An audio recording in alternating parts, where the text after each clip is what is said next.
Module 5, Strategic Leadership and Career Growth. Lesson 5.3, Crisis and Risk Management for Leaders. The front office of a hotel operates as the building's nerve center. On a typical day, this involves managing the rhythmic flow of arrivals, departures, and guest requests. However, this predictable environment relies on thousands of variables functioning in alignment. The calm of a quiet lobby often masks underlying systemic vulnerabilities. A hospitality crisis acts as a severe stress test on this operational structure. When an unexpected event occurs, the intricate parts of the organization are pushed to the point of failure. These moments of failure serve as a primary diagnostic for the organization's underlying readiness, exposing the efficacy of the systems put in place by leadership.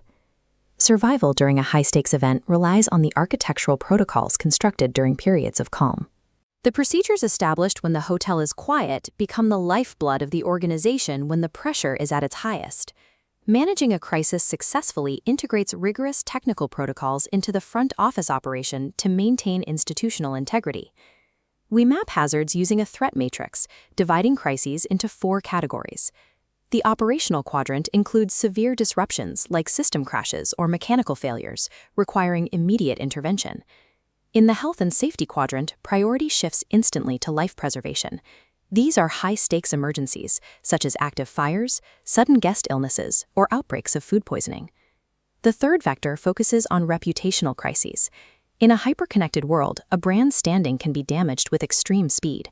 A single viral video of a scandal or devastating online reviews can degrade a brand's position more quickly than physical disasters. Finally, external crises originate outside the property's gates and often beyond the hotel's direct control. This includes natural disasters like floods, as well as external events like civil protests or global pandemics. Each quadrant requires a different psychological approach from leadership to address the specific nature of the threat.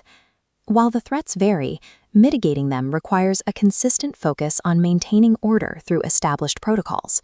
The foundational rule of emergency management is that preparation prevents panic.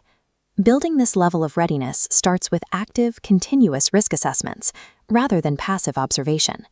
A manager must physically map the property to isolate vulnerable points, such as blocked fire exits or unsecured data entry points.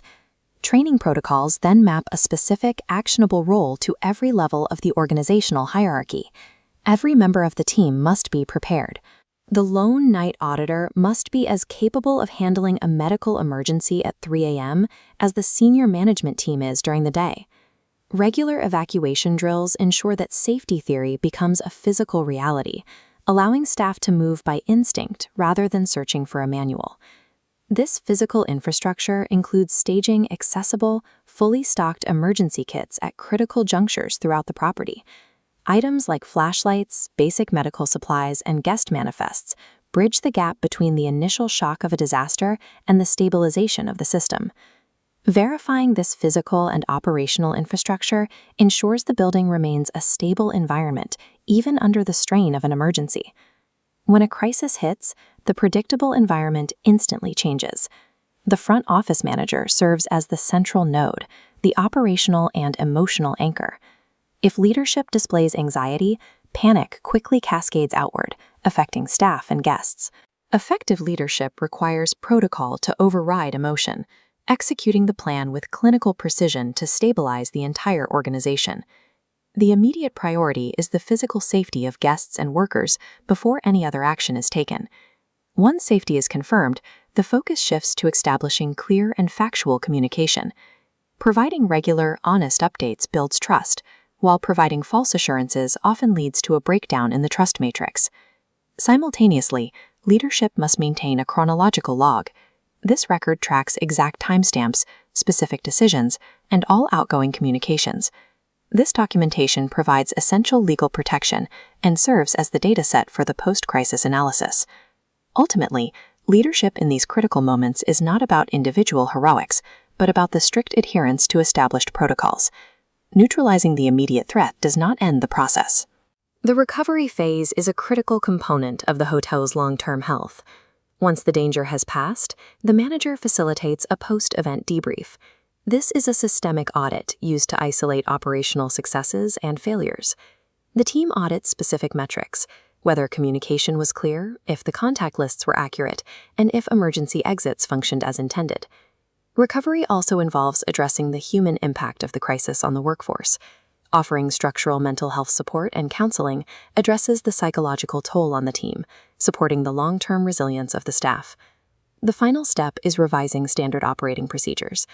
The resilience loop consists of 3 interconnected nodes: preparation, response, and revision. Real-world data from the debrief is injected directly back into the preparation infrastructure, increasing the system's capacity. Failing to complete this revision phase means the organization misses the opportunity to learn from the event and update its emergency manuals. A crisis acts as a harsh operational teacher that forces an organization to adapt its systems. By mastering this continuous loop, leaders turn potentially disastrous circumstances into moments of institutional integrity and long-term organizational pride.